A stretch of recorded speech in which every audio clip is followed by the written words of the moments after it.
and good evening. And for those that don't know, my name is Stuart Schlossman. And some of you know me as Stu's Views, and others just know me as Stu, or What's Up With You, or something like that. This is our 31st program of the year. We have found that there is a great need for these programs, like I was just saying about the people in Atlanta. So much so that this weekend, I spent the weekend writing and submitting grants to do other programs for the first 6 months of this year. I submitted grants to do programs in Birmingham, Alabama, again in Atlanta, Charlotte, North Carolina. I'll be doing for South Carolina, and yes, we'll be doing our programs in Florida as well. We wrote a lot of grants. Myself submitted this weekend. I have other grant writers that are writing grants to do programs all over Florida, and we may not do 31 programs next year. Maybe we'll do 20, 25, whatever. We want to make them larger. So this room next year will hopefully be something double the size. If needed, we'll go to another location, and we'll bring in maybe 3 speakers instead of 2 speakers to do the program and enable you to have that much more information. Before I go any further with my chatting, because I do a lot of it, I want to thank Genzyme, a Sanofi company, for giving us the funding to do tonight's program. And for those that don't know, for over a decade, Genzyme and their parent company, Sanofi, have been working to develop novel treatments for multiple sclerosis. And so it is companies like Genzyme that we're going to be getting a lot of our funding from the other pharmaceuticals to go forward and get the, and be able to provide these types of programs for you and that much more, and be able to bring in other speakers like I was just saying. In addition to Dr. Gold. We can't leave him out. In addition to Genzyme, I also want to thank our other sponsors from this evening. That would be Accorda Therapeutics, Biogen IDEC, Novartis, Questcor, and Teva. And I'd like all of you to thank them as well. Thank you. Of course, I want to thank our volunteers and the staff of MS Views and News that accompanies me to many of our programs. And we ask for volunteers all the time from different areas to work with us to help get our information into doctors' offices. That could just be getting our brochures there. Who knows? I don't know if there's any sitting in this doctor's office. Maybe somebody, every time they go in there to see the doctor, can make sure and have a supply with them to make sure that others are able to see what we're providing. And of course, everybody, I want to thank all of you for attending another one of MS Views programs. Thank you. MS Views and News, I was starting to say, we provide information and education for those affected by multiple sclerosis. I began doing this when I was diagnosed in 1998. I, at that time, found that there wasn't enough information available for me from the medical community. So being internet savvy, I was able to get on the internet and find the information. I started supplying the information I was getting to a local support group.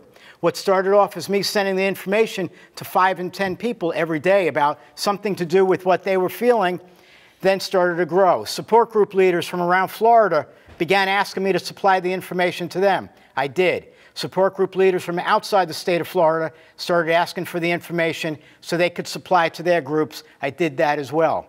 What started off as me sending information to just 5 people now reaches people in 98 countries. When you get your bi-monthly newsletter, which had to be done now bi-monthly instead of every week because there's so much going on, people, like I said, are receiving this in 98 countries, and they appreciate that. So, going a little bit forward again, about tonight's program. There's an agenda on all your tables. If you haven't seen it, it's somewhere there. Just take a look. It's not 1 at each seat. There are only 2 on each table. So, and what is happening tonight is Dr. Gold will be speaking about some of the early symptoms about MS, treatment strategies, emerging therapies. He'll speak about adherence, relapse, compliance, and switching.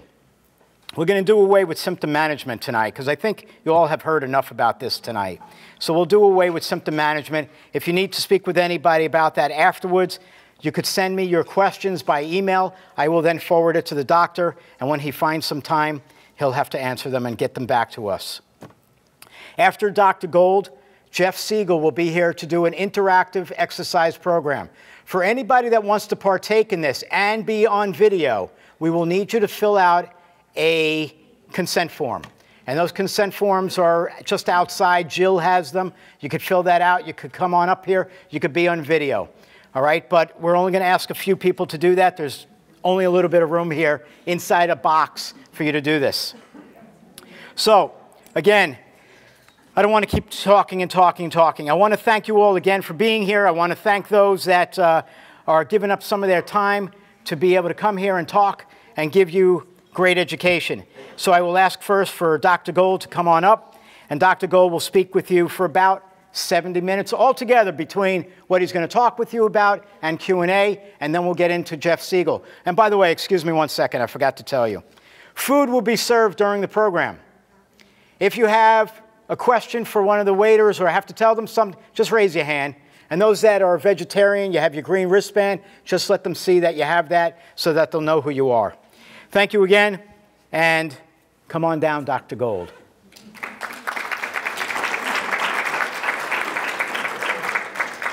Thank you. There you go. Welcome. Thank you.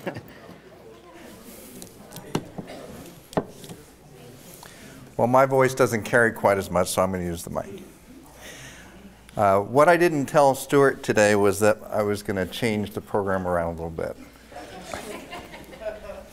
So I want to see his reaction to how we do it. That would be nice. As most of you know, I usually tend to present information in a pretty standard way, and usually it has to do with talking about the disease and the symptoms. We're going to go in a completely different direction, and since I was very excited about attending the ECTRIMS conference in Copenhagen this year, I wanted to present the information. And some of it is not exactly in the same format that you're used to seeing, so we may jump around a lot. I'm going to spend plenty of time asking your input and seeing if you have some input into what was talked about at the meeting. Obviously, the meeting, yes, sir. The meeting covers an enormous amount of territory. There were probably over 500 to 700 presentations, plus posters, plus different videos. And so it was just a phenomenal type of program, and it brought together people from all over the world, not just the United States. So the ECTRIMS stands for the European Committee for the Treatment and Research in MS. So they talked about all the different breakthroughs throughout the world, and people attended from all over. There were probably about 8,000 attendees, physicians, and other people active in the MS world. So it's a very exciting time. We got to share information from people from all over the world and got to see how things are done in other countries. And there's been a tremendous shift toward sharing of information since this has gone worldwide. And it's very encouraging to see that trend. So if you have questions, stop me, we can discuss it. We're going to go through a few different slides as we go along. So we're going to talk about Copenhagen briefly. Has anybody seen pictures of Copenhagen or been to Copenhagen? Very good, a few people. And so it's a beautiful country. It's very exciting to see the pictures, but if you ever have the opportunity to go, and I was blessed to be able to go there and actually see the country, it's just tremendous. And these are just some of the pictures around the rivers and canals that run through the central part of Copenhagen. This is the theater. Now this is, anybody know what this is? First of all, can you see that they are decorated for Halloween?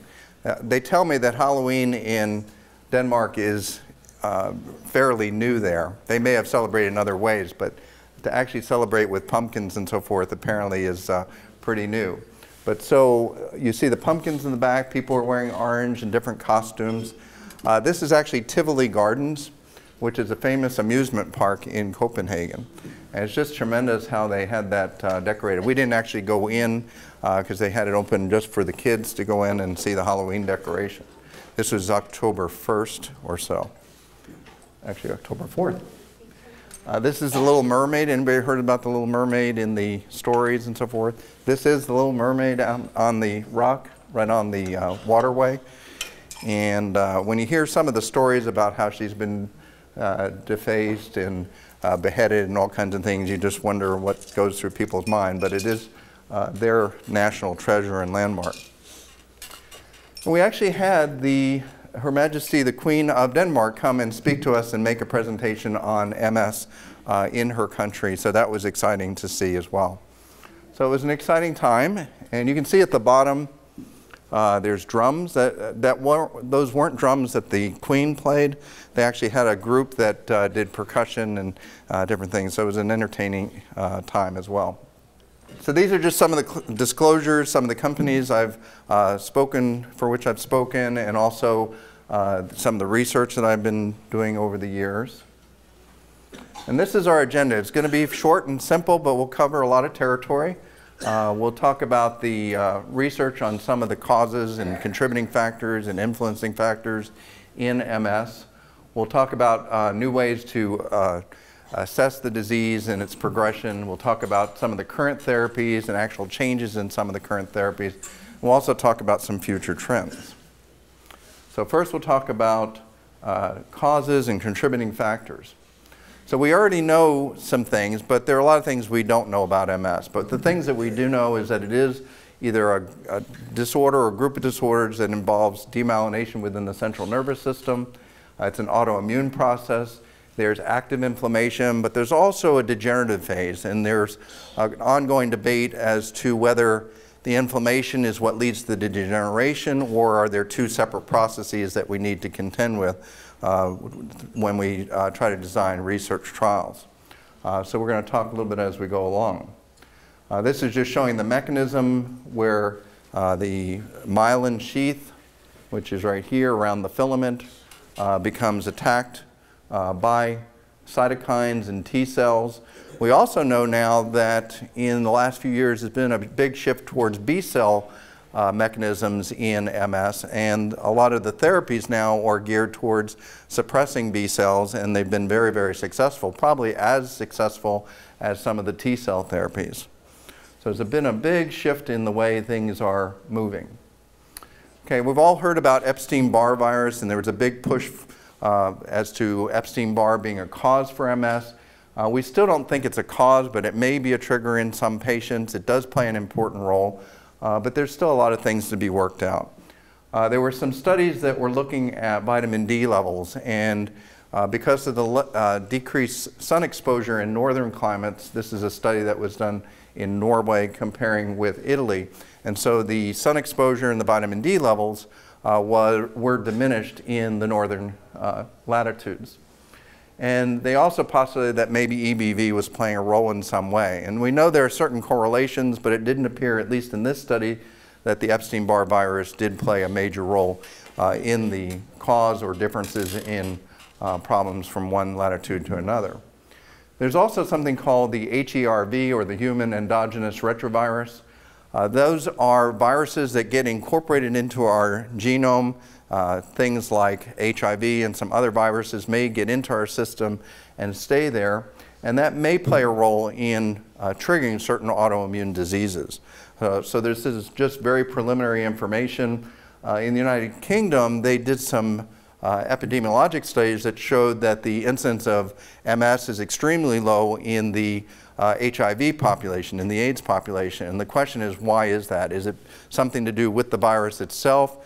Is it something to do with the treatments, the retroviral treatments that are available? That needs to be worked out. And there's a study that's now going to be ongoing with something called raltegravir, which is an antiviral therapy used for HIV. So they're going to be looking at some patients to see if that makes a difference in MS. Okay, what other factors? Age seems to play a role, and we don't know all the details, but age seems to play a role primarily in the secondary progressive phase. We know that 75%, or about 66 to 75% of people will progress in the relapse and remitting phase. About 2/3 to 3/4 of patients will progress ultimately at some point without treatment. And we think that age plays a role. And it seems that it's not so much the relapses that people are getting or the numbers or the severity of relapses or when they're occurring, but age seems to play a role. When people reach certain ages, it seems to play a role in the progressive phase. That's still, there's still a lot of questions to be answered, but that's something that is intriguing. We know that a good number of patients may progress at certain ages, particularly older ages. Vitamin D does play a role as well. There was a study that looked at gene regulation and expression and how that interacts with MS activity. So we know that vitamin D is playing a role, and we now know that genes may be the mechanism by which they exert their effect. There are certain genes that code for vitamin D, and they happen to be right next to the HLA genes, which are the genes that are involved with the autoimmune diseases. So a lot of the autoimmune diseases may be influenced by vitamin D, and that may be part of the mechanism, is that the genetic mechanisms are very close together. Certain things may affect MS. If you take patients with fatigue, MS fatigue, anybody have fatigue associated with their MS? Okay. Now this study was done and showing that people may very well have obstructive sleep apnea as the cause for their fatigue, even if you're not complaining of the types of symptoms you see with apnea, such as sputtering or choking in their sleep, or people that are heavy that block their airway and stop breathing for periods of time during sleep. There may not be any of these symptoms. They may not even complain of being excessively sleepy. They may just complain of fatigue. And in a number of my patients, I've had sleep studies performed, and a significant number have either obstructive sleep apnea, some of them have central apnea, and some of them may actually have narcolepsy. So when you treat these kinds of things, a lot of the fatigue is better, more effectively treated compared if you're just treating the fatigue itself alone. Okay, sodium intake in MS patients seems to have a role as well. We don't know the mechanism exactly, but that can affect both clinical activity and MRI activity. Everybody aware that pregnancy has a favorable effect when it comes to relapse rates in MS? Everybody aware of that? Okay. There are actually some interesting statistics. In the period before pregnancy, the annualized relapse rate was an average of 0.7. Postpartum, it jumps up to 1.2, and during the pregnancy, it dropped down to 0.2, particularly in the third trimester. So pregnancy does turn out to be protective as it relates to the relapse rates.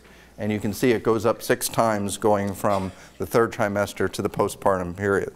And I always have that discussion with women who are planning to become pregnant or who are pregnant, and we try to plan for that postpartum time when we want to treat them aggressively and try to prevent relapses from occurring. Okay, this is some information presented at the ECTRIMS meeting in terms of predicting the course of MS. And they took 1,047 patients with clinically isolated syndrome and followed them for at least 2 years. And the overall conversion rate was 60% conversion to clinically definite MS. So you took someone who had their first attack of MS and then developed clinically definite MS. 20%, they looked at things like oligoclonal bands in the spinal fluid. If people did not have oligoclonal bands, only 26% converted to clinically definite MS. If they didn't have any MRI abnormalities, the T2 spots that we see, then 14% converted. And if they didn't have either of these, either the oligoclonal bands or the T2 lesions, only 7% of patients converted to clinically definite. So we're finding ways to be able to predict which patients are at higher risk, and therefore we may be able to determine which patients should be treated and which patients should be treated more aggressively or less aggressively. There's also a study looking at what we call benign MS. Everybody have heard of the term benign MS? Okay.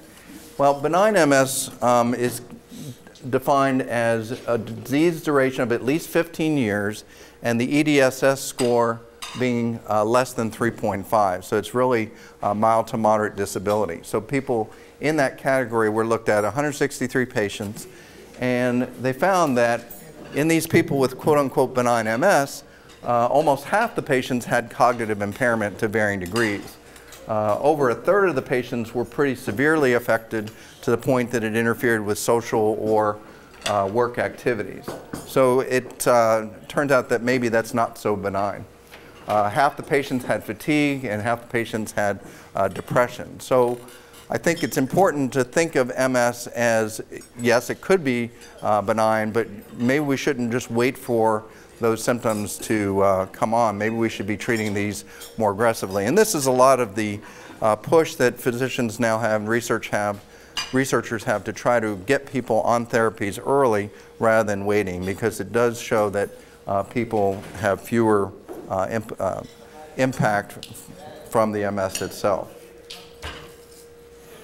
Okay, there's also an Italian study that looked at a chemical in spinal fluid called CXCL13, and it basically has some association between patients with more active disease with oligoclonal bands, people with higher incidence of MRI activity, and so it does look like there is a correlation and may have some predictive value.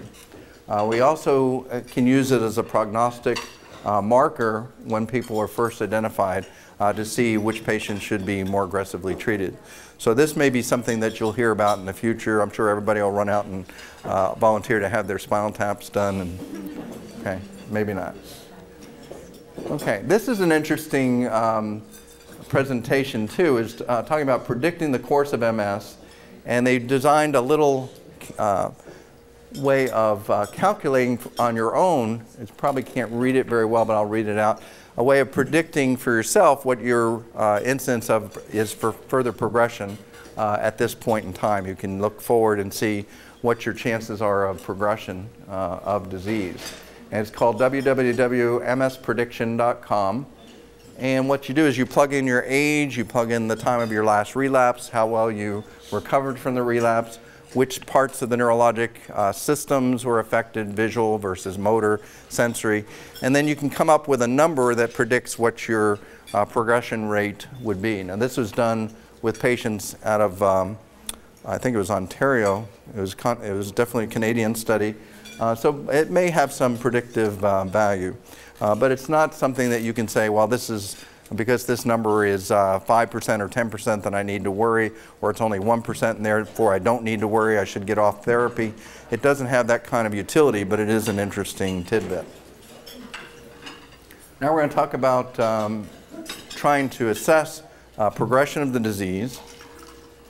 And these are the different categories. This is the slide I hate the most because it talks about these different clinical courses. And some people like to think or put themselves into a certain subtype of MS, and in fact it's not quite that simple. It's useful as a general guide, it's useful for designing studies for MS, but this is really just a general guide.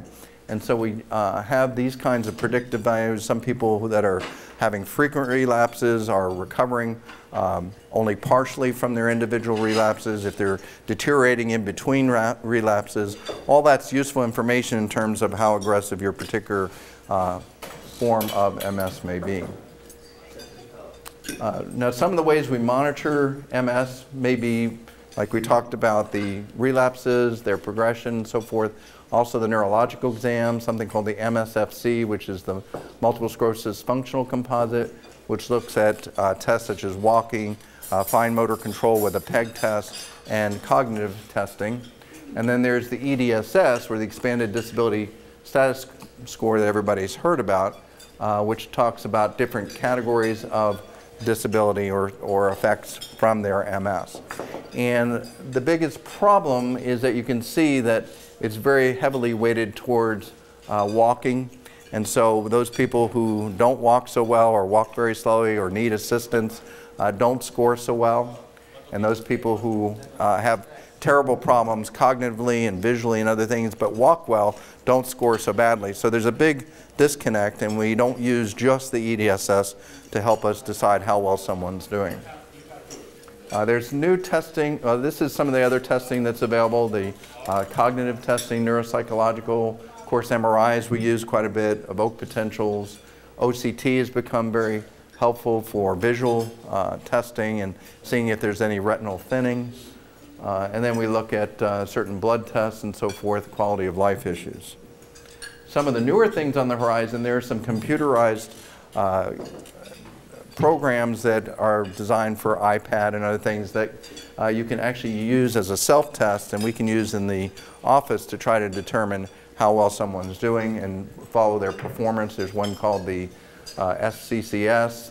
There's the MSPT, or Multiple Sclerosis Performance Test, which is very much like the MSFC, but it's done as an individual basis. There's something called a processing speed test, which helps, and as you may know, processing speed is very important as part of the cognitive impairment in MS.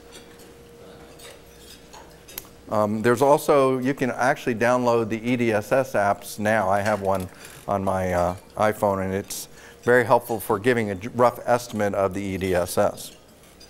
Because I don't have too many patients that I walk around 500 meters to see if they can do that, although just getting off the elevator at our building and walking down to our suite is enough of a test right there. So, anybody been to my Gateway office?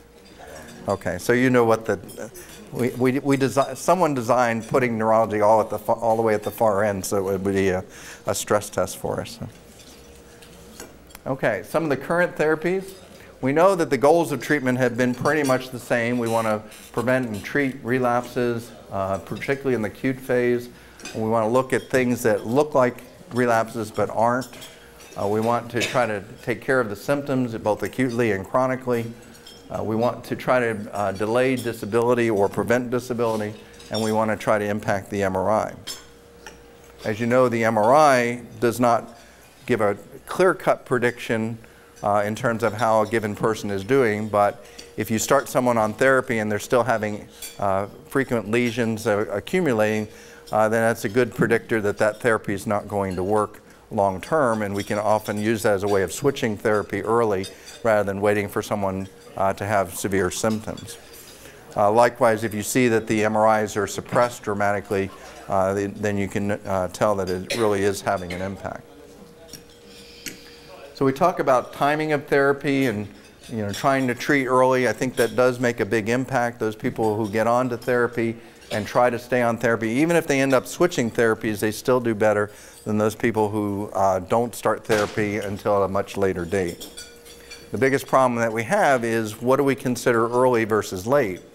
And that's been a big debate. If someone comes in with their first attack but their MRI looks terrible, is that early or is that late? And no one's defined that, but I think you can kind of get an idea if someone comes in with a more severe looking MRI that you probably ought to be treating them more aggressively than if someone comes in with a very benign appearing or mildly abnormal MRI. Now, this is the one picture that actually shows inflammatory lesions. It basically shows that just from one time to another you can have pretty dramatic changes in the MRI lesions, and it's a very fluid disease early in the course.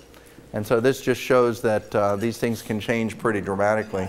What they did is they took patients and they did weekly MRIs. This is in Brigham and Women's in Boston, and they took MRIs serially every week for a year and then watched the changes, and you can see dramatic changes from one to another. What we're typically doing is an MRI once every 6 months or a year, sometimes 2 years, and then sometimes seeing changes, sometimes not. When you do it this often, you get to see how fluid a disease it is and how quickly it can change week to week. And so it shows the ventricles enlarging and the crevices enlarging, but it's also a time lapse of the atrophy portion of MS and how it changes over time. And so this is what we're trying to prevent, is this deterioration, this degenerative component. Okay, this is a slide that I've had up before talking about things like diet. I won't get into a lot of detail right now. The vitamin D3 supplementation is turning out to be more and more important for the reasons we discussed before. There's actually a study with Gilenya patients with higher or lower vitamin D levels, and actually the patients with higher levels did better than those patients on the lower levels. And you see this across the board, people with beta seron converting to clinically definite MS. Those people with higher levels of vitamin D tend to do better. That doesn't mean that everyone's going to get a good response, but it definitely is something that's easy to treat and important to monitor. Exercise, as we're going to talk about shortly, is very important in terms of the stretching, weight training, aerobic conditioning. Particularly high-intensity training turns out to be very useful in MS. So we're going to talk a little bit about that later. Sleep is important, quality and quantity of sleep, rest periods and certain relaxation exercises, trying to not overdo foreign substances, which we've talked about in the past, and being aware of conditions or factors that may mimic or aggravate the symptoms that are unrelated, other medical conditions. So this is actually showing two different levels over time and how they change. You can see going from one to another, some lesions are appearing, some are growing, some are disappearing altogether. So you can see how fluid a disease it is. It's really a dramatic representation that you can't really appreciate doing once a year MRIs. And I'm not here to tell you that we're going to do MRIs on everybody once a week, but just to let you know that it is pretty dramatic. Okay, so I will talk about one symptomatic therapy. There was a couple articles on something called Sativex, which is THC. It's an oral mucosal spray, a derivative of marijuana. People were averaging up to 6.2 sprays per day as needed for spasticity. And this was in addition to their traditional therapies like baclofen, tizanidine, and so forth. And it showed an additional 26% reduction in spasticity and with an added benefit of 37% improvement in sleep. The other nice thing about this formulation is that it did not have some of the long-term effects that we were seeing with marijuana users, such as cognitive impairment. So it looks like this is going to turn out to be an added benefit for symptomatic therapy, and it may get around and help us to start using these kinds of agents before our state and federal governments get around to using it for medical purposes. Enough of that. One of the treatments, several treatments for acute relapses are to use either IV steroids, Acthar gel, and so forth. People have looked at studies to compare the different trials, and we're seeing in some of the more recent trials that with Acthar pulse therapy, the psychiatric profile seems to be better. There's also some theoretical benefits in terms of fewer effects on osteonecrosis of the hip and so forth. So it looks like Acthar is a viable alternative for those patients who can't tolerate steroids or have not gotten much of a benefit. Sometimes we can use oral steroids, and then as other alternatives you have plasmapheresis, IVIG, and cyclophosphamide. So this is the changing landscape over the last 20 years. So we have a number of different medications that have come to market. I think there's now a total of 11, is that right? 10 or 11? And so these things have been around. They've had proven benefit in terms of efficacy and, for the most part, safety. There have been a few issues that we can always discuss and have discussed on previous occasions, but we're not going to get into a lot of detail. I'm just going to give you some updates on some of these medications. One of the ways of approaching it that I like is the step therapy, where we start with some of the traditional or platform first-line therapies, some of the traditional injectables like interferon therapy, glitarimer, and the oral agents, and then looking at ways of switching therapy if someone is not doing well, if they're not having a good enough response, if their MRIs are still showing activity, or if they're having significant side effects. We always talk about patients, if they're doing well on a particular therapy, you have to decide whether the side effects to the drug are worth switching to something that may not provide as good a benefit as what you're on at the time. So some of the different things, we know that some of these original therapies, the injectables, have been around for over 15 to 20 years, so long-term safety profile. Natalizumab now has, between the trials and clinical experience, over 10 years. Gilenya, less than that, but close to 6 years. There have been some safety studies coming out of Germany and out of the UK for Gilenya, particularly as it relates to cardiac issues, and that very few patients actually had to be admitted overnight or be monitored for more than the 6 hours that are recommended. Then looking at some of the other oral agents, Aubagio and Tecfidera are also agents that we can use first line, although if you talk to insurance companies, they'd prefer that you just use their preferred drug and not use some of the newer ones that are available. So we do have a disconnect there between what our desires are and the insurance company's desires are, and that's where we need to go to our Congress and make sure we get them to understand that we really need to direct how we use these drugs rather than the insurance companies dictating to us. Okay, so the second step in that whole equation is switching between therapies. The third step would be to add something on top of your therapy, such as pulses of IV steroids or Acthar, which have been shown to be effective. You don't want to do that in the setting of Tysabri, since that's only approved for monotherapy, but there's no restrictions on the other drugs in terms of using combination therapy. Some of the other agents are immunosuppressant therapies, which are more aggressive and can be used for progressive disease. Those are oral drugs such as Imuran or Celsep, oral or injectable such as methotrexate, and then the intravenous or oral cyclophosphamide, and then mitoxantrone. So there are a number of immunosuppressants. There was a recent Danish study that looked at patients who are on fairly low doses of methotrexate and found it to be safe and effective in treating progressive MS, and that's either alone or in combination with some of the other therapies. Rituximab is a new agent used in MS. It has been around for a long time for treating B-cell lymphomas and also treating lupus, but it has been shown to be effective in relapsing remitting MS and in small numbers of patients with both primary and secondary progressive MS. The biggest problem is it's still considered off-label. The FDA has not approved it for its use, but we are able to get some patients approved through their insurance companies as off-label therapy when other therapies have failed. The nice thing about the rituximab is it's only given once every 6 months.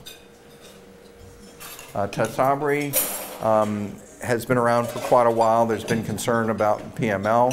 We're learning more about how to monitor for PML. They've just recently started looking at some other alternative ways of giving Tysabri, such as subcutaneous injections, and that seems to provide similar blood levels to the intravenous, so you may be hearing more about that.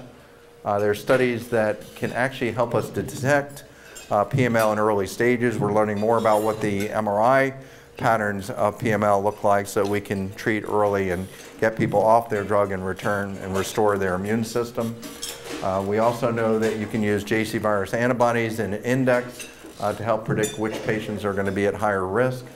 And there are some studies of interest using spinal fluid selectin and other proteins, detecting PML virus mutations that will allow us to determine which patients are at risk of going on to develop PML. So there are things that are being done to try to minimize the risk of the drugs that we already have. These are just some of the mechanisms. We've talked about these in the past. Lymph node effects, things in the bloodstream, crossing the blood-brain barrier and having effects both outside and inside the blood, inside the brain. And then trying to restore the normal pro-inflammatory, going from pro-inflammatory to anti-inflammatory benefits and trying to reduce the autoimmune nature of the disease. Okay, adherence is an interesting topic. I'm not going to go into a lot of detail. I'll probably just touch on a few things, but people have given reasons why they don't want to start therapies or why they stop therapies, and I've given little answers which you can hardly see now, but so some people say that the MS was not severe enough, but as you can see, benign MS is really not so benign, and so I think that makes a big difference in terms of deciding about therapy. We also know that some people's physicians don't recommend it or advised against using therapies, but that flies in the face of a lot of the research now that's showing benefit with these drugs. And you do need to look for alternatives that are better tolerated or that are more effective than what you might be taking, even if it's nothing.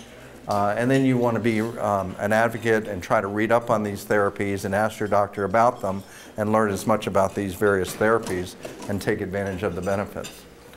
Some people fear the DMT, the disease-modifying therapies, because they think they might have side effects or they might make things worse. Well, it's unlikely. At least 90% of the people are able to stay on a particular disease-modifying therapy, and oftentimes we can actually minimize the side effects of a particular drug. So it's important to discuss those things with your physician. Cost has always been an issue and continues to be an issue with these drugs, but the pharmaceutical companies have done an excellent job in providing drug to people who are either underinsured or uninsured, and have enabled people to get on drug when they wouldn't have otherwise. So they've been playing a big role in being able to get people on drug. Unfortunately, for some programs like Medicare and Medicaid, they prohibit the insurance companies from being able to provide some of the drugs at reduced costs and providing discounts. So you'll have to talk to Congress as to why that is, because I don't have a clear understanding. Actually, I don't have a clue as to why they would restrict these things. Other therapies, alternative and complementary therapies, are helpful and I think should be considered, but shouldn't be used as the sole therapy, but used in combination with the traditional therapies. Some people fear needles, and I think that's legitimate, but the needles have gotten smaller. We've gotten fewer injections. It looks like things have gotten easier to take. Sometimes you can even use topical anesthetics to minimize the pain of the injection. And then now, of course, we have the oral therapies, which bypass that altogether. And some people will say that they didn't know about the DMTs, but I put in there, now you do. Okay, and these are just some of the ways of improving adherence. Not going to go into a lot of detail for lack of time, but encouraging patients, bringing family members in, and using a team approach. Some of the other future trends now, you can either get into some of the experimental trials that are available throughout the state. We actually have a unique network of MS centers throughout Florida that can bring people to particular centers for therapies that might be available through research and that are not available on the market as yet. Especially for people who have trouble with the finances and being able to get approved for certain drugs, that can also be beneficial. Some of the future agents, there's one called laquinimod, which may be available in the next couple of years. Seems to be very effective for the disability rates, but less effective for relapse.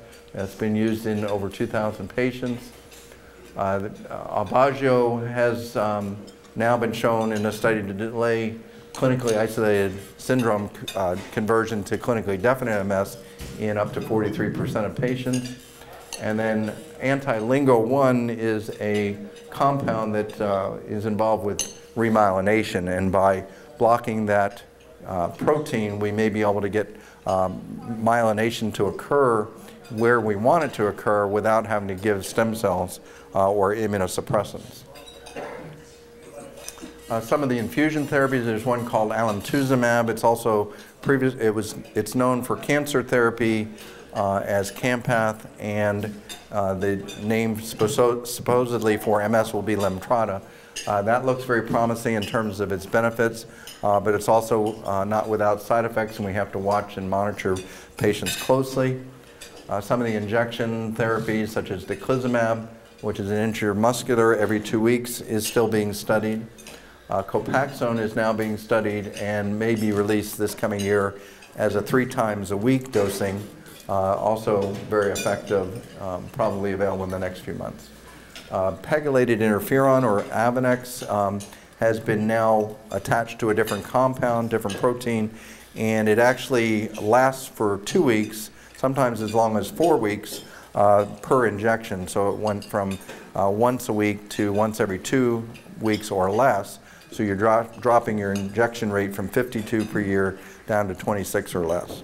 And that looks very promising. That's hopefully going to be available next year. Stem cells are still in its infancy. Right now, stem cells in the United States are being used as in patients who have relapsing disease and are still having attacks despite traditional therapies. It's not being used for progressive patients, and at some point we hope that there'll be some form of stem cell treatment for patients with progressive disease. But it's not widely available yet. It can be obtained.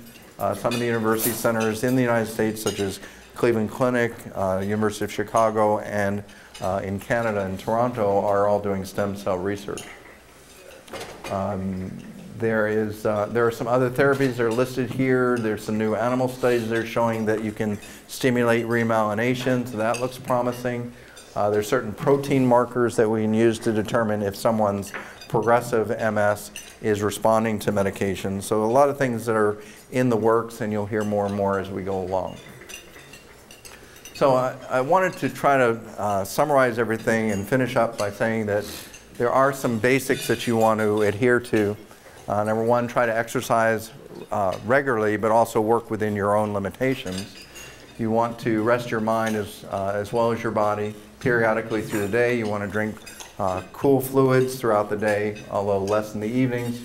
You want to eat with common sense, so try to eat less foods with less fat, more vegetables and fruits. We want to use alcohol and other substances in moderation. We want to try to eliminate or reduce tobacco smoking, which has been shown to increase progression of MS. And we want to try to get adequate amounts of good quality sleep, and we want to pay attention to that as a contributing factor to fatigue. We want to find ways of lessening stress and learning to deal with it. We want to keep family and friends involved as much as we can. We also want to try to laugh and do something fun every day. We sometimes forget to do that. If you don't have kids or grandkids, you can borrow them for a day. I have one here that you might be interested in. So she cleans up pretty nicely, but thank you for your attention.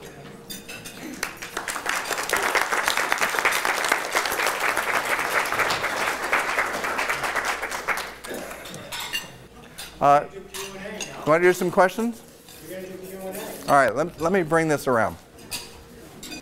The question has to do with whether back pain can be related to MS while walking, particularly. It's interesting that you mentioned that. I've had patients that were never diagnosed with MS at one point and started having terrible back spasms. Of course, people missed out on the fact that they were also having terrible spasms and spasticity in the legs as well. And so we were able to make a diagnosis based on a more careful assessment. But in my experience, people can definitely have back-related problems related to MS. It's really more of a secondary phenomenon related to the spasticity and muscle spasms. So it's not always a direct effect. Now you can have spinal cord lesions that produce the MS hug and can cause pain that way, but it's a little different than the spasms that people get in their low back with walking. Now if you're having those kinds of symptoms, it's very easy to say, oh, it's just my MS, and just ignore it. I had a patient who had MS diagnosed 30, 40 years earlier, was having terrible back pain, but also having a lot of leg weakness. And she hadn't had an attack for years, she hadn't been on any therapies. I said, something's not right. Something wasn't fitting together quite well. So I had her go through an MRI of her spine, and she had a slip disc in her back pressing on the spinal cord, and that was the cause of her back pain. So just because someone has MS doesn't mean it's the cause for everything that comes along, like your toenails degenerating. People can blame pretty much everything on MS, but you also have to think about other things as well. Other questions? Yes? On one of your screens, I thought I seen that some effects on asthma. I'm sorry, one of the slides said something about Asthma? Does the asthma being misdiagnosed? not so much asthma being misdiagnosed. It's sometimes people can become fatigued when they have respiratory problems. So it's important to recognize that that may be a contributing factor, and you don't want to just assume that MS is the cause of their fatigue or other symptoms. So there's a relationship, but it's not a direct relationship. Now, you can have autoimmune diseases like asthma and MS in the same person or the same family, so that's fairly common. But there's not a direct correlation per se. You said with the swelling, this is confusing. With the swelling, does that equal lymph node? Swelling where? Like in your lymph node. The lymph nodes are involved with MS. So the question has to do with swelling in the lymph nodes and so forth. The lymph nodes are involved with the immune system, which is involved with MS. But typically patients with MS don't have swollen lymph nodes. And if they do, then you have to think of other conditions that might be cropping up in addition. You're welcome. Yes, all the way in the back. Speak up. I will. I have about. My question is about the vitamin D. What is the reason for the vitamin D? I mean, I'm on like 50,000 units of vitamin D once a week for so many years, and it's been happening quite regularly.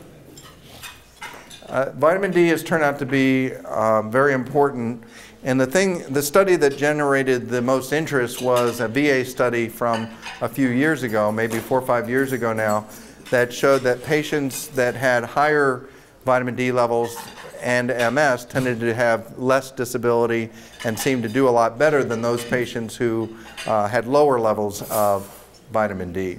So vitamin D started to become people started researching it and found that it does impact relapse rates, MRIs, conversion from isolated syndromes to clinically definite MS. So vitamin D has turned out to be an important aspect. The reason everybody's talking about it is because it's a fairly easy thing to treat. If you do vitamin D levels on MS patients, a remarkable number of patients have very low levels, not just low levels. Low levels are anything below 30. The normal range is 30 to 100. Some people may run normally around 30, 25, but I've seen MS patients running consistently in the teens and 20s. So if you treat those aggressively, people tend to do better, they tend to feel better, but it's not always an easy correlation. Not everybody just, you don't turn on a switch and suddenly start walking if you couldn't before. I mean, it does help, but it's probably not as dramatic later in life. It's probably important to start recognizing those things early in the course so it can impact the disease process as we go along. Yes? Is that something that I should be concerned about with the vitamin D? I wouldn't be concerned about it. I would be talking to your physician about what the proper dose is, monitoring the levels, determining what the ideal level for you is. And so that's something that has to be a discussion between you and your physician. Thank you. Yes? What's the latest finding on the effectiveness of Tysabri for long-term use, long duration, and the BMS profile compared to the duration of Tysabri use? The PML profile? Yeah, and the effectiveness. Okay. The question had to do with the effectiveness long-term for Tysabri and what the risks are for PML over the long haul. The drug itself was studied for 2 years in the original studies, and then there have been follow-up studies that have looked at and monitored patients on Tysabri since then. And so there probably are patients on the drug 6 and 7 years. When they've looked at the efficacy over the long haul, it looks like it's still very effective for those patients. In fact, a lot of patients don't necessarily want to go off of their drug because they are doing so well. But again, that's something that has to be discussed with the physician and the patient together to talk about the pros and the cons. It turns out to be, I've not seen any evidence anywhere that shows that Tysabri loses its effectiveness after those 2 years. It seems to maintain effectiveness. There's still the problem of rebounding. If people stop the drug, then you can have rebound relapses and decline, similar to what people were seeing with the interferons. So we do know that there is long-term effectiveness.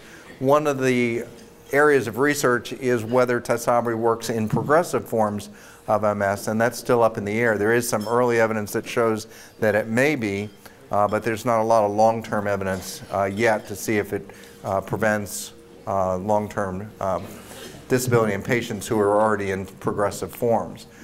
We know that it will reduce disability progression in the original studies, so that part is understood, but then taking someone who's already in a progressive phase, we don't know if those patients will slow down.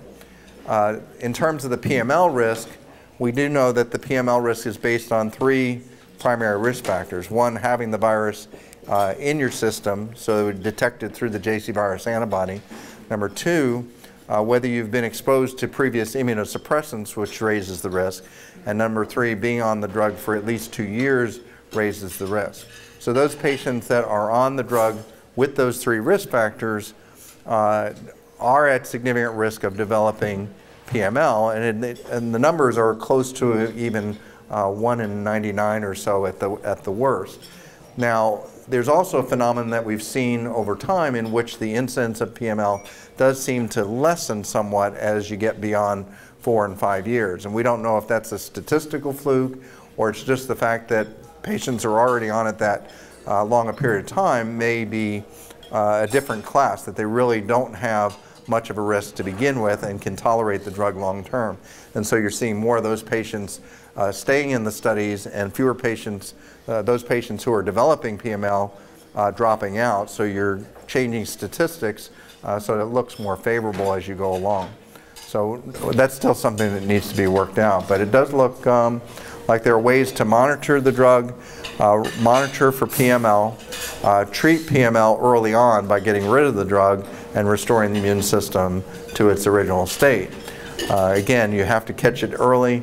You have to monitor the MRIs closely and monitor the person's progress. If you have a spouse and you're deteriorating, they need to let their physicians know right away that there's a decline. Or any family members that are seeing their loved one decline while on Tysabri need to let the physician know so that they can be investigated for PML. And decline means cognitive impairment, difficulty with loss of gait, visual field defects, difficulties in speech, and so forth. So the symptoms can look very much like MS, but they tend to be more in the subacute phase. In other words, weeks to months as opposed to MS attacks, which tend to occur more over hours to days.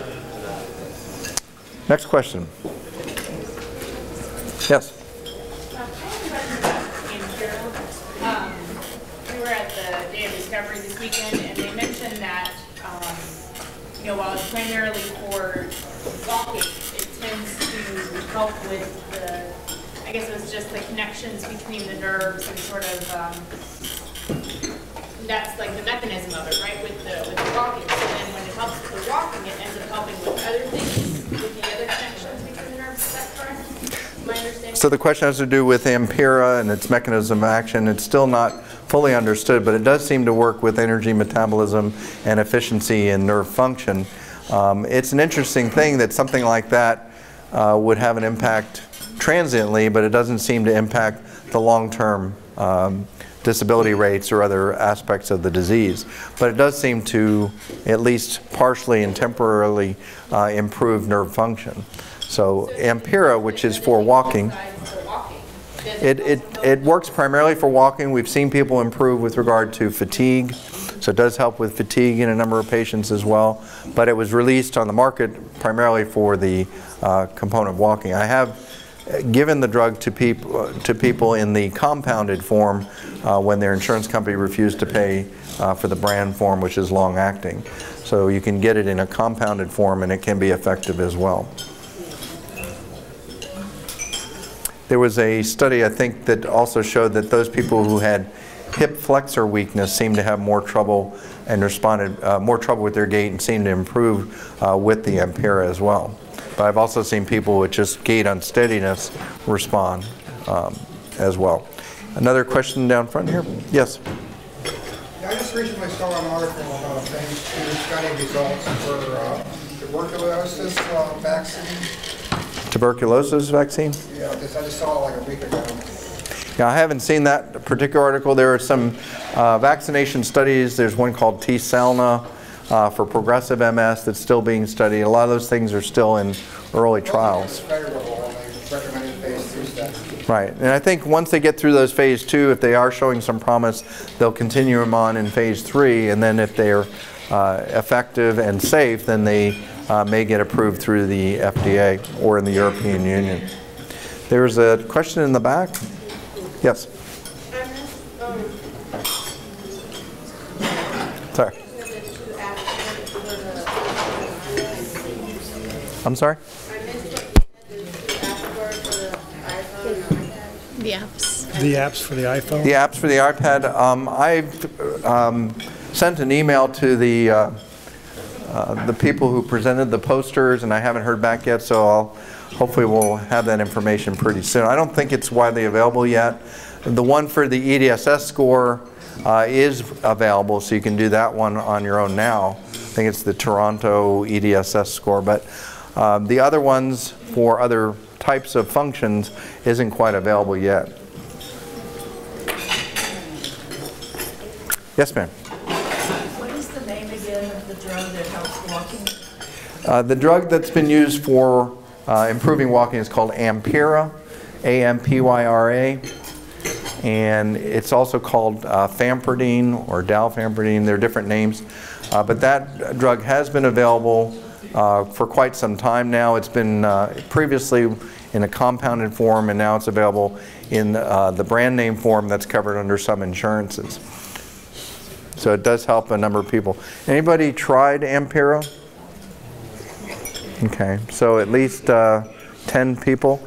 How many people have gotten a very good response to it? Okay, so anybody had no response at all? Okay, so the experience that I've had and other people have had using the drug has been mixed. There's some people that get a very dramatic response. The majority of people have a partial response, enough to stay on it. But then there's some people who don't have enough benefit to stay with it or have too many side effects. So again, it's very individualized. Yes? Could you go back to the screen that has the Sunnybrook computerized cognitive screen, CSCS, and that list of... I can show you that to you separately. We can do that afterwards. Yes, sir. I have two questions for you. First, I have low vision.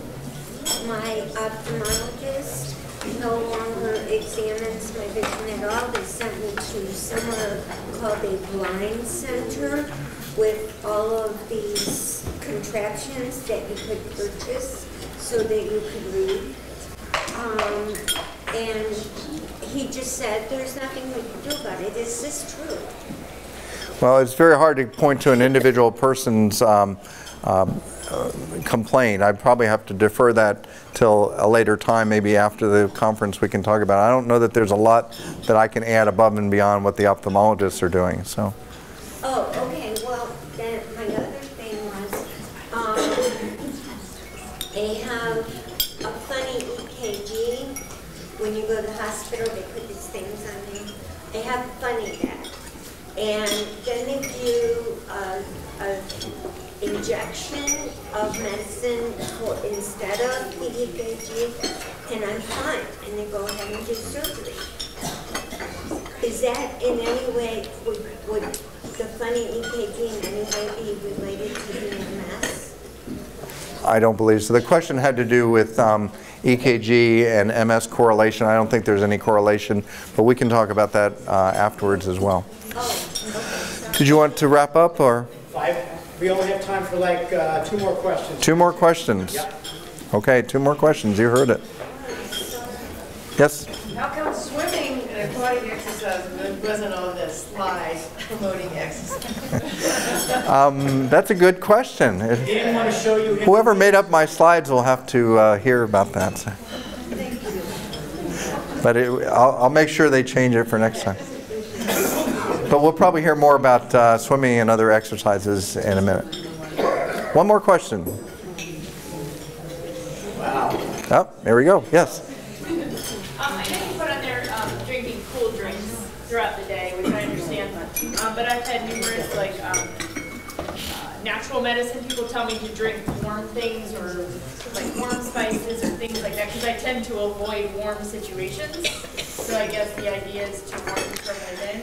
Correct. The idea is to bring your, the question had to do with drinking cool versus warm fluids and which is better. By and large, if you're trying to stay warm or stay cool in Florida, you want to do it either externally or internally. I like cool fluids, which will help cool the body temperature, and then using external cooling as well, either through showers or air conditioning and so forth. So I think I tend to lean more towards that direction. I don't know that the warm, it may have some benefits in terms of general nutrition, but it may have some adverse effects if you're drinking too many warm fluids. Okay, well, thank you very much. Well, thank you, Dr. Gold.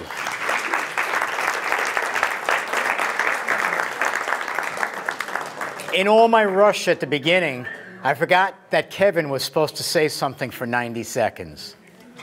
We're going to give Kevin now 110 seconds.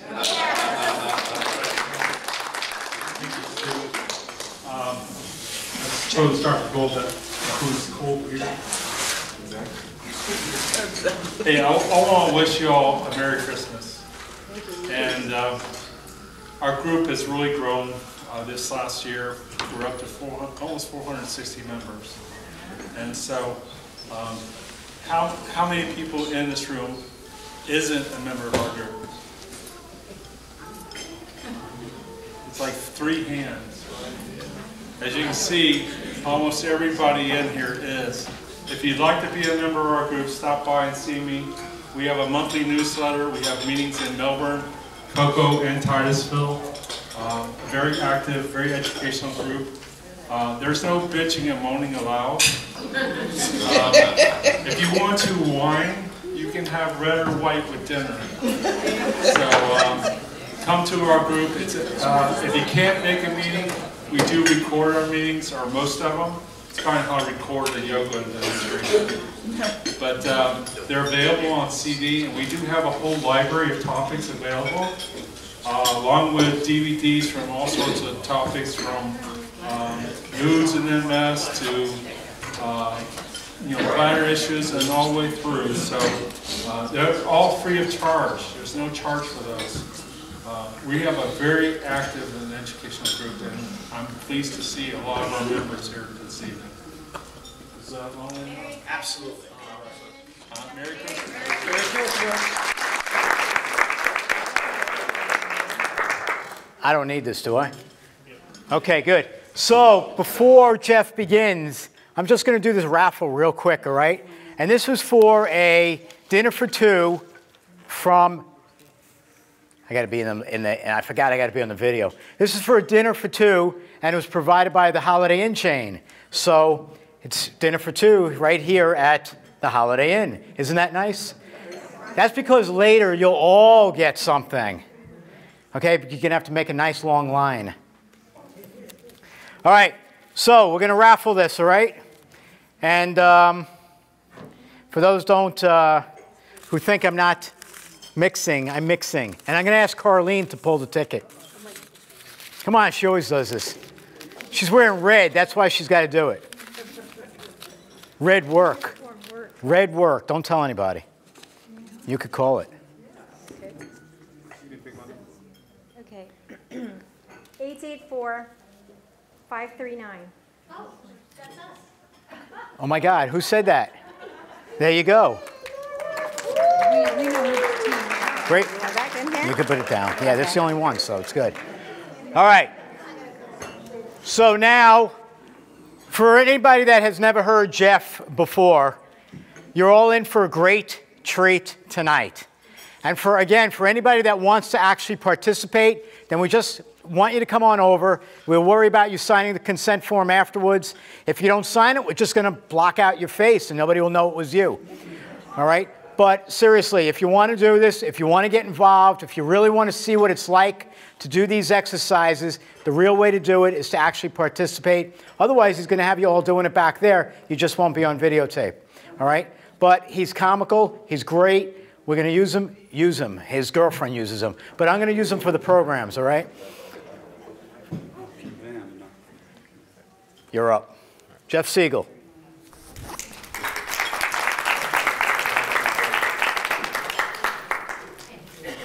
All right, now you can hear me? All right. How's everybody doing? All right, you guys are ready to wake up now? You're energized? You got all the food in your system? It's all energy, right? Yeah, maybe, somewhat. I enjoyed the first speaker. You guys enjoy the doctor. He's great, phenomenal. I would have liked to ask a bunch of questions myself, but they made me come up here and talk, so you guys are going to be entertained for a little bit. Maybe a lot, hopefully a real lot. Raise your hands if you or someone you know has MS. All right, I just wanted to see if you guys can raise your hands and who is paying attention. I'm in the right room then. I'm part of that group. I'm one of you guys too. So my background is exercise science. That's what I went to college for. I didn't go to college to get MS. I just happened to fall that way, and here I am. But I'm here because the road that I took, you know, it was bumpy. It was very bumpy. I had a lot of obstacles that I had to get around.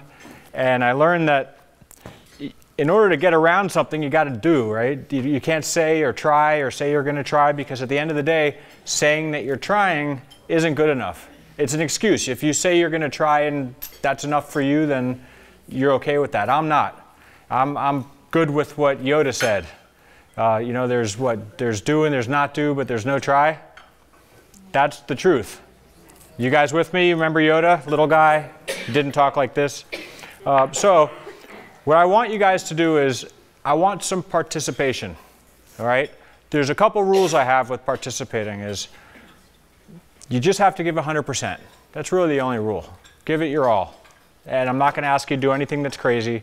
And when you do come up to participate, you have to sign the waiver, or like he said, you'll be smudged on the video. So raise your hand as high as you can possibly raise it. Okay, raise your hand about this much higher than that. Okay, put your hands down. How many of you were able to raise your hand a little bit higher? Okay, that is not more than 100%, is it? You guys failed. But that's how life is. There's a lot of things that are right in front of you that you can't get to because you're not choosing another route.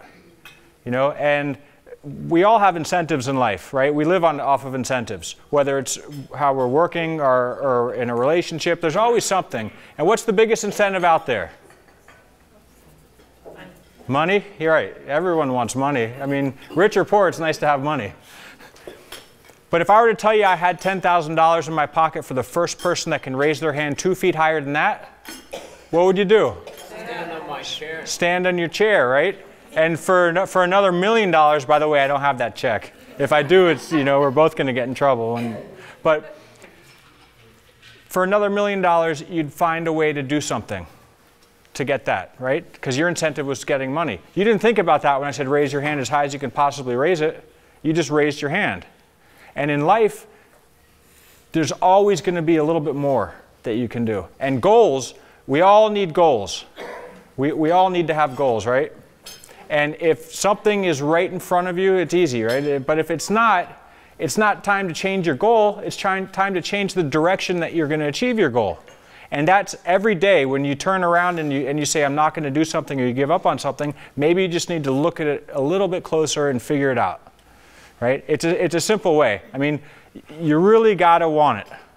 You know, there's three things. There's what you need, what you want, or what you should or need to do, and there's what you're willing to do.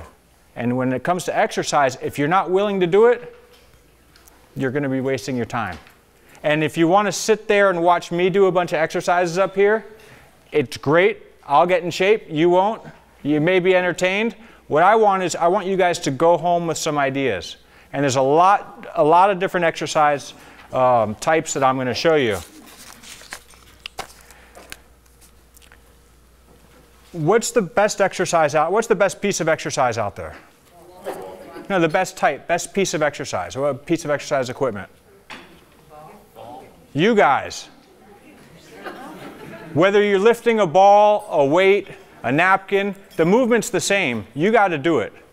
The machine's not going to do it for you. And if you can do it with your own, without having to get hooked up to a machine or something on a fixed plane, you're even doing a better, you're doing better for yourself. All right? I'm going to show you a bunch of different exercises, but I'm going to make sure that I get some participation. Is there anybody that wants to come up right now? Because I'll pick you to come up. I know you're the one. I know you want to come up and do something, right? Yes, sir. I'm going to start out with what I call exercise balls. There's a bunch of different types of exercise balls. There's medicine balls. There's a stability ball. There's just these little bouncy balls. But that's the first thing. So come on up. Did you sign that form? No, I did not. Will you sign it? I shall. Okay, I want you to sign it before you leave, or else you'll just be like a silhouette. Yeah. All right, here, hold that. All right, when you guys were children, is there anybody in here that was never a child? New? Okay. You were supervising then, right? Everybody liked to play with the ball, right? Here you go. Good catch. I mean, balls, balloons, all these little things that you don't think about now. I mean, when was the last time you played with one of these, unless you have a child or a grandchild? And it's not like one day you wake up and you look in the mirror and you say, oh man, today I'm too old to do this now. I can't do it anymore. So the first thing is just catching it. So throw it. Throw that to me. Oh, all right. You got to fail before you succeed, right? Ask Edison, right? We'd be in the dark if it wasn't for that happening. See, what he's doing is it's hand-eye coordination. It's very, here you go. You're supposed to let him run after it. It's exercise. No, I'm just kidding. I'm just kidding. That's something that, you know, exercise is not a bad word. All right? It's not a task. It's not something that you have to do. It's just fun and games. Right? As children, we played. Everybody played. How many people did not play as a child? Never? Not once. Oh. Well, then, now's your time. So, huh? I want you to want to be up here. I can see you want to come up, don't you? Come on. I want to see if I can do anything. Well, you just stood up. That's pretty good. If I have to get tic-tac-toe out, I will, but I don't plan on doing that. Okay. Here. You actually, you know what? You want to sit back down, or are you okay? I'm cool anyway. No, you got, yeah. You remember me. Yeah. Yes, I do. Okay. Of course I do. Come out here a little bit. Okay, what I want you to do is back up a little bit over here and back up. Now I'm taking this away from you. I want you to look over to him. Throw that to her. Ah, come on. There you go. 100% success with that. You can walk off and be completely, no, I'm just kidding. Go ahead. You can throw it back to him. Yeah, throw it back to him. Okay. Throw it back. Now, how many of you think MS took your ability to do things away? You know how much it takes to actually see a ball come, catch it? And you're not sitting there thinking, okay, the ball's on its way. Now I'm going to extend this, open my hands, close them, and then I'm going to have the ball. No, it's like that. So I actually did something. You actually did something. You did it, yeah. Thank you. You're welcome. There's a lot more you can do. This is just the tip of the iceberg. Because now you can throw it to her while she throws it to you. And you know what happens if you miss it? Absolutely nothing. You gotta chase it, that's about it. I'll chase it for you. Ready? 1, 2, 3. No, it's me chasing it. That's all right. It's me chasing. She's one up on you. Yeah, you got me. Did it on purpose, too. Okay, now what I want you to do is bounce it to him as he throws it to you. Don't worry about, just you bounce it and he's going to throw it. There we go. Now, let me tell you what he just did. He basically did a deadlift, a mixture between a deadlift and a squat. Right? Did you think about squatting? No, I did not. If I said, who wants to come up here and do a squat or two? Who would have come up here? Not you? I'd try it. Okay, good. He's willing to try stuff. So, yeah. So one more time, and then you guys can sit down, and then I'll get some other things up here. You can come up again. What? I forgot what they did. Just bounce it. Bounce it. Hey, there we go. There we go. Okay, now give me these back. All right, good job. You can have a seat. You can come back up a little bit. But you see, you said you can't do anything, right? Yeah. Well, that's a lot more than nothing, right? Yeah, thank you. So good job. All right. The reason I have all the balls are because I do that with a lot of the people that I train. I'm a personal trainer, and there's a lot of things that you can do, simple things. I'm going to put this mic down for a minute. I think you'll be able to hear me. If not, then whoever's closer to me, tell them what I said. No, I'm just kidding. But let me see. Can you hear me? Yes. Can you hear me better without it? Yes. Oh, wow. I don't know how that happened.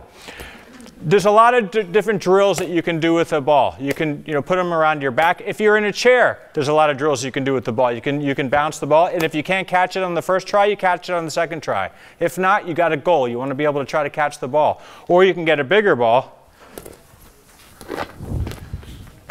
See? Whoa. You see? That wasn't too bad. Here. This ball here is bigger. For some people, it's easier to catch because it's a bigger, a bigger area to grab. For some people, it's this. But you know what? This isn't going to hurt anything. It may knock a glass over. Now I'm going to move into a little bit of a heavier type of ball, which are medicine balls. Similar idea. What I like to do is I like to start people out with the light balls, then go on to the heavier ones because it could be dangerous. But I like to use the softer ones. This is soft. If it lands on my foot, it's not the end of the world. Just the end of my foot. No, I'm just kidding. It's soft. I'm going to pass this around. Actually, I'll pass this. This is 5 pounds. Oh my God. Oh, yeah. It's, what's heavier, 5 pounds of the weight or 5 pounds of feathers? Don't answer that. But what I like to do is here. Now throw that to me. No, in the air or roll it back? No, you throw it in the air. No, from there. Just throw it. Yeah, just throw it. Okay. Now you see that's a little heavier than throwing the little ones around. But while you're doing it, I like to trick people into doing exercise. So what I'll tell people to do is, okay, one person's going to roll it, the other person's going to catch it and throw it. You want to come up here and... Anyway, let me get somebody... Actually, you can come up, but anybody else want to volunteer? Come on up. But remember, you got to sign that paper or else you become a silhouette. Okay.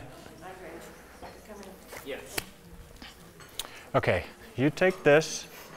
First thing is first. First, what I want you to do is just throw it to him. Throw it down towards the ground.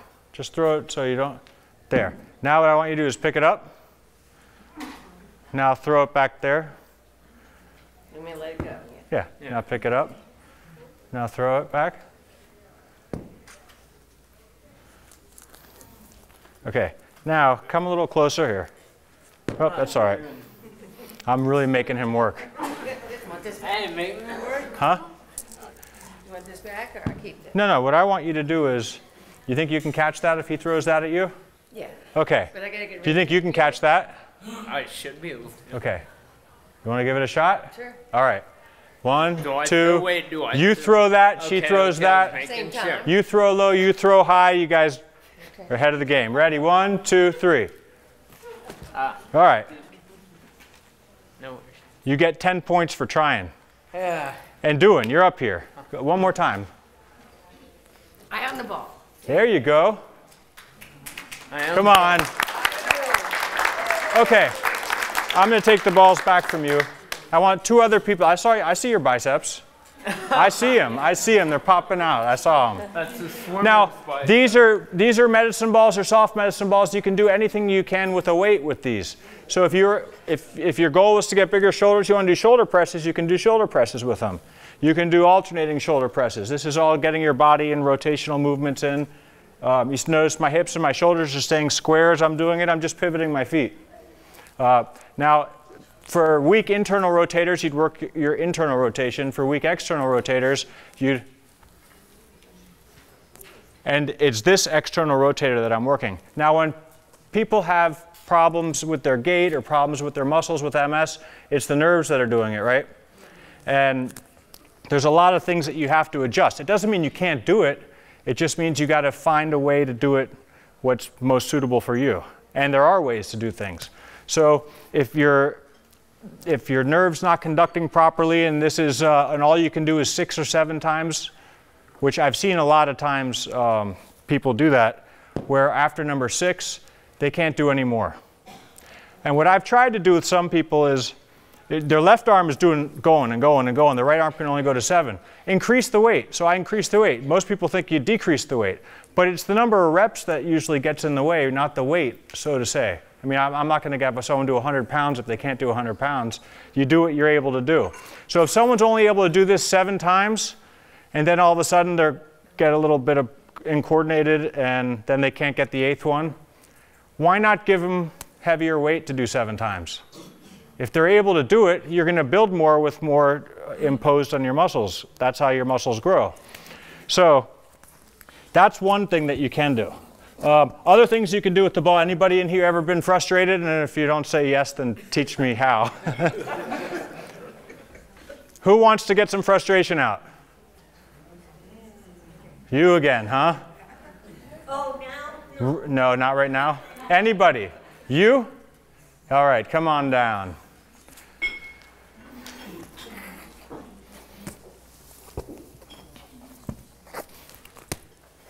Take that.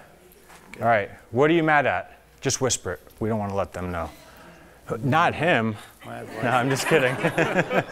Okay, what I want you to do is, whatever you're frustrated at is right here. Throw that down as hard as you can. Bring it up and just throw it down. Straight down, not at me. How'd that feel? Look, a pancake now. Come on, do it again.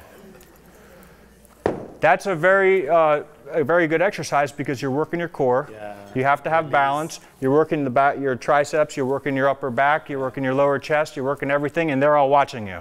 Okay. All right? So you got to keep a smile. So come on, 2 more times, and you pick it up this time. Come on.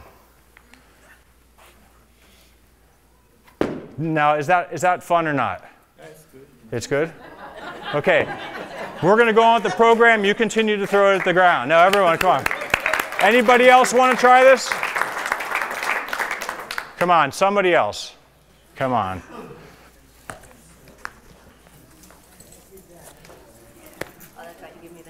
Yeah, but you can hit it, you can slam it even harder. Just 3 times. Throw it down, pick it up. Come on, Adrian. Come on, you can throw harder than that.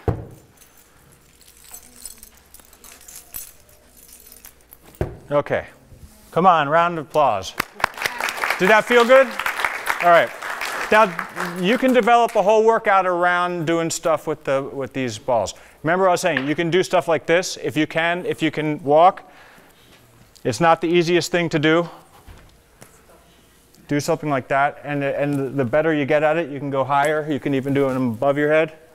I like to do that as a warm-up. It's very important to me when I'm working with someone to introduce new movements, new exercises during the warm-up. Because during the warm-up, you're fresh, you're not flustered, your mind's there, and you're not as fatigued. So I introduce stuff into a warm-up and then eventually implement it into a program. So, any questions? These come in all different sizes. They're not just medicine balls. I like to use a sandbag. It's the same thing. It's just a bag. How about housework? Housework? Is that like good exercise? It's great exercise.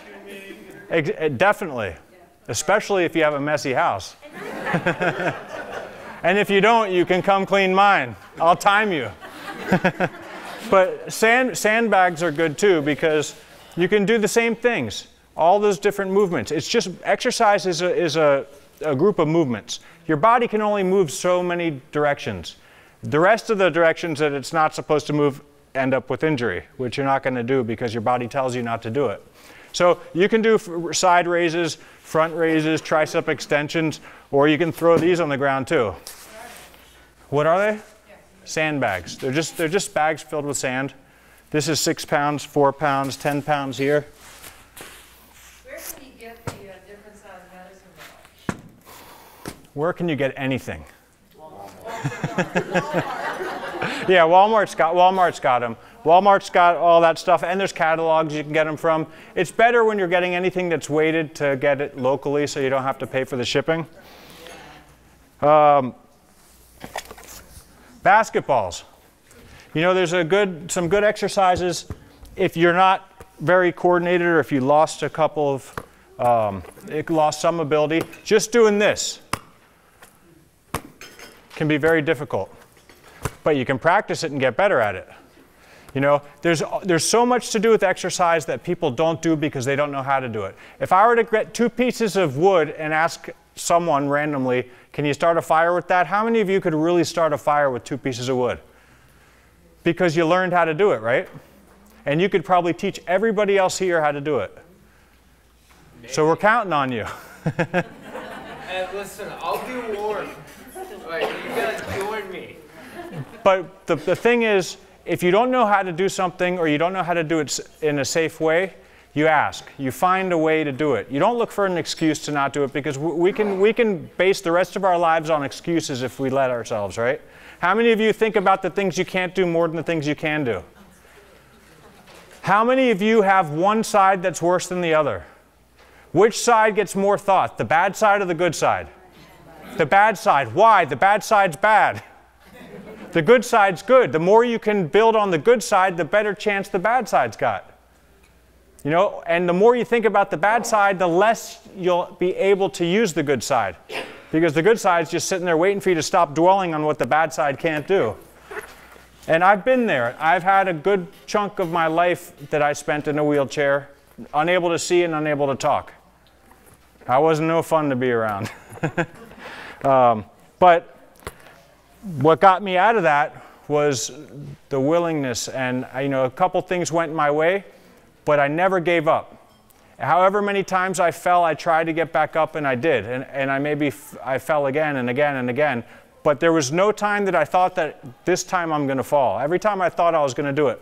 So if you think about these things, if you can see yourself do it, you're about 100% more likely to do it. Because whether you think you can or you think you can't, you're right. You know? So here's another medicine ball with handles. This is a 15-pound medicine ball. And you can do, just like I was saying, anything that you can do with the big weights in the gym, you can do with this. You can do rows. You can work balance. You see, you can do that. You can do presses. I like to warm up with this by doing something called chops. That's just a full body warm up where I swing it this way, up and down, and then side to side. So I'm covering all planes. I'm getting all my muscles warmed up. And it's not just walking on a treadmill or going on a bike, it's directional warm up. So that way everything is ready to go. I'm going to move to the stability ball.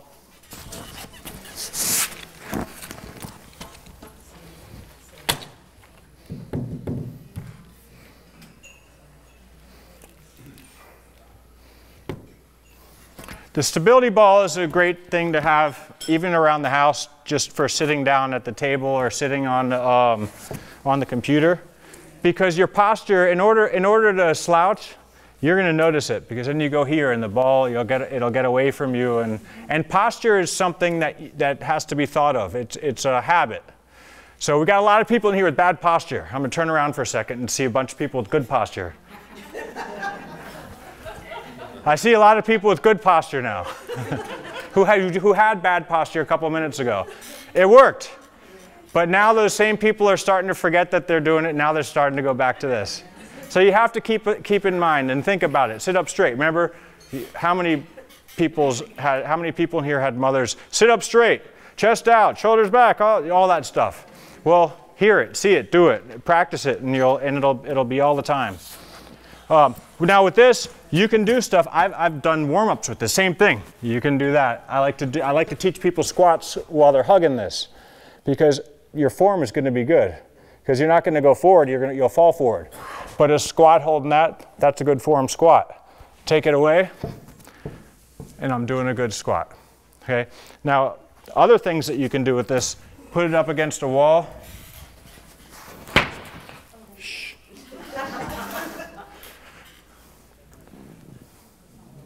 Squats. It's a lot easier to do it against the wall with this than just standing straight up and down, but the closer you get to it, the closer you're getting to doing a squat. See? Or you can do a lot of things seated on this, like now I'm combining two of the things. I'm going to sit here. It's a landlord. And that's one other thing, is you have to be able to laugh. Okay? You have to be able to laugh. If you can't laugh, you got a problem. But it could be fixed. You just got to find someone funny enough to make you laugh. Okay, let's see what's next. I'm going to go to some traditional weights. Now, as I go, I'm going to start combining some of the different modalities, but never go to a hotel without a suitcase.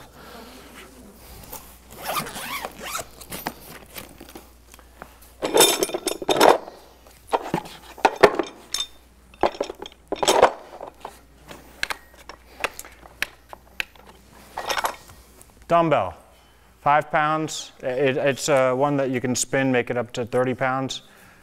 Movements, it's all about movements. That's what exercise is. Whether it be here, whether it be here, here, or doing a combined, you know, that, and then adding weight to it. And you add it as you can go. Now, how many people in here lift weights? Why? What are some reasons? I'll make it easy. You just want to be stronger, right? Yeah. Okay, without breaking it down. That's the goal. To be stronger, to have more endurance, to be able to get through the day, right? If you're adding muscle, that muscle requires energy just to be there. So the more muscle you have, the more fat you're burning at rest. Sound pretty good? Now these go up to 30 pounds, and you can do the same thing with the 30-pound weight, but we don't throw them. Unless you find that person that's causing you all those problems. Okay, some other things that you can do with these balls, I'll show you seated on here. Adduction, bringing your legs together, squeezing the ball. The opposite would be going outward with it, which I have some bands. You can put them around your knees to go outward. I prefer doing stuff just by moving. I think it's good to just step and push. If you can get something that you can push laterally, and I'll show you how you can do that with some bands, that's important too. Okay, I'm going to show you, let's see how stable you think this table is. I guess we could find out, right?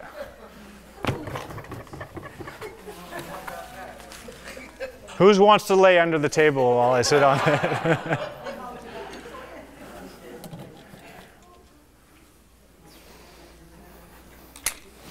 Okay, I'm going to do this. I'm going to get up on here, and if something happens, I'm going to blame you. No.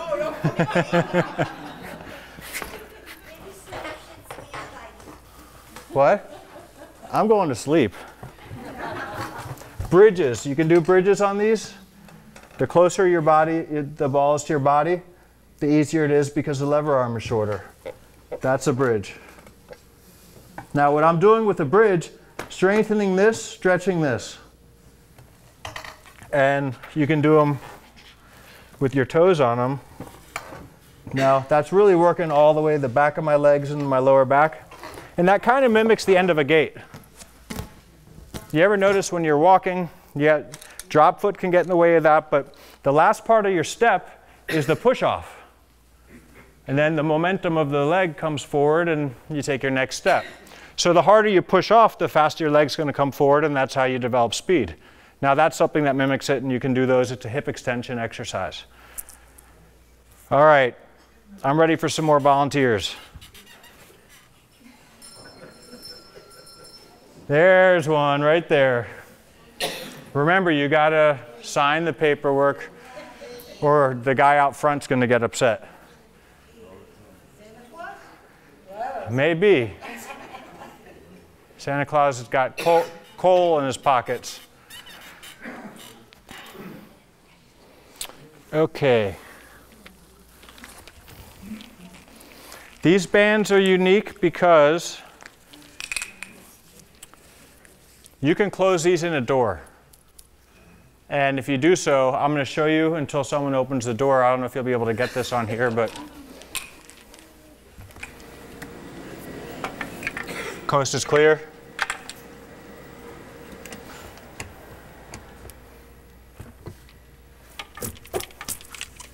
All right, come here. You're going to pull it, because if they open it and I do it, it's going to come in. I have a feeling. Here, I'll tell you what. Go ahead. Walk back with it. Just walk that way, against it. Now just walk in place, right there. Walk in place. Yeah, just walk in place. Okay, what you're doing is you're working your lower back. because the resistance is pulling you forward, your lower back is bringing you back, and without knowing it or feeling it, it's actually working your lower back. If you walk against it this way, you're working your core as well, but you're working your abs. So walk that way with it. No, face that way. So come on over here, I'll help you out. Go backwards? Here. That way? Yep. Don't open the door. Okay. Okay, walk right there. Walk in place, right like that. Can you feel your abs working? Yeah. Now, if you were to just hold it right there, just hold it there. That's an isometric ab exercise, like a plank. Anyone here know what the plank is? Okay, you can bring this back here. And everyone's got a clap now. A plank is this.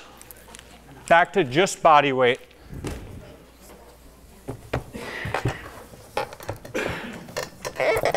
This is a plank. I'm working my abs right now.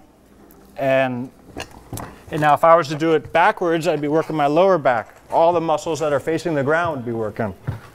That's what's working right now. But the reason that I get that band is because you can do that while seated in a chair. And I'm going to show you by finding someone seated in a chair. Anyone seated in a chair? You look perfect for this. What do you think? I saw the smile. Huh? You get to stay seated. In fact, I'll tell you what. One arm. Which is your good arm? Okay. Just hold it. Just hold it. You're working your core right now. You're working your obliques. They're preventing you from falling to the side. Can you feel it? Right. Now, just that alone is an exercise. But you can also do stuff where you're rotating and doing stuff. But in a chair, you can do all the same things that you can do while you're standing. A press, a pull. Here, I'm going to take it back. Come on. Anyone that you got to clap for them. Whoop. Let's see. Almost. Cones. Now I'm going to get some of the things that I just called toys.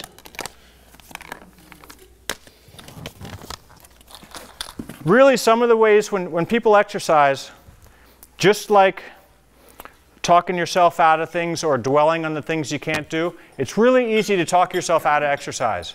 But if you make it fun, it's something that you'll look forward to. These are just little things that are, I mean, this is actually for the shoulder. It's a good shoulder stabilizing exercise. I'm going to give this to somebody to try. You. Me. You.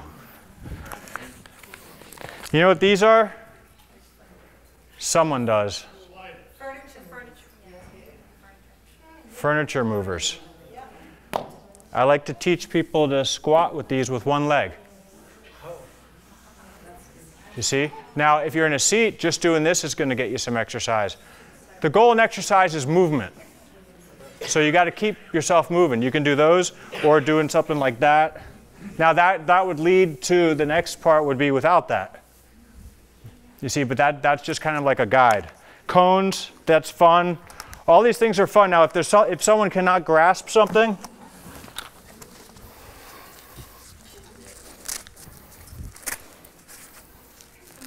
I get the hook. Now, this can hold on to a lot of weight, even if your hand's not working. So a lot of people have a problem grasping with their hands. It's very distal, so the nerve's not going to get the message all the way there. But your arms are working. But you're doing a disservice to yourself by not moving your arms because your hands don't work the way they once did. So you got to find a way. So that could be the way, or taping yourself to it, or wrapping something around it. And it does come off. That's another thing with the toys. I'll get it down to the very basic of things. I'm not going to take the cone out here, but this is something that everybody likes. If you don't like this, then you got to leave. No, I'm just kidding.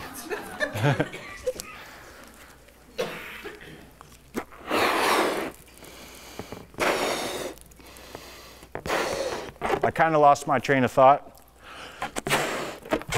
because I do have problems with my short-term memory. And I have problems with my short-term memory. Uh-oh. Looks like Santa's at the door. Santa, you ready to exercise? That means yes, yes, yes. All right, I got one more thing for you to do. He's going to come. Santa's going to come. Don't mind him. He doesn't have his reindeer. You're my guinea pig. So come on up.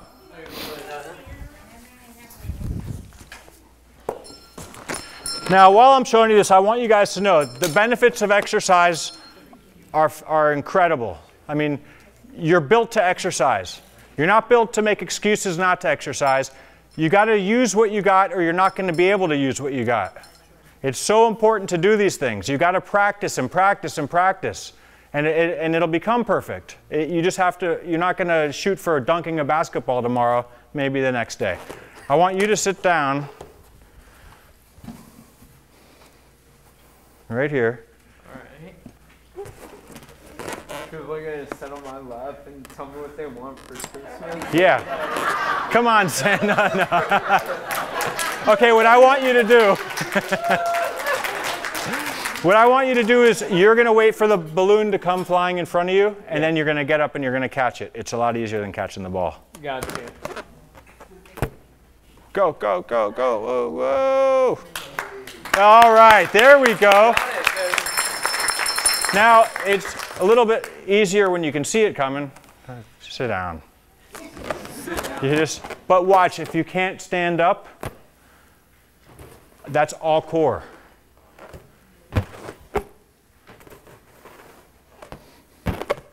Nah, tricked you.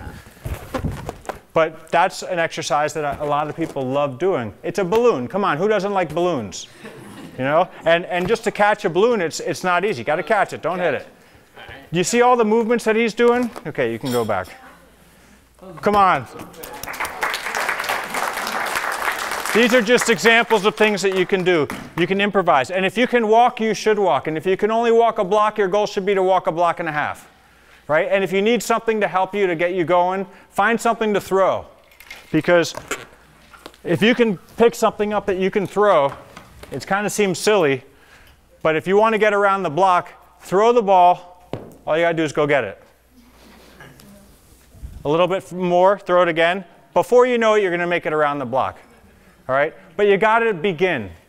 If you don't begin an exercise program, you don't have an exercise program. It doesn't do good on a piece of paper on your desk. You got to be a participant. That's what life is all about, right?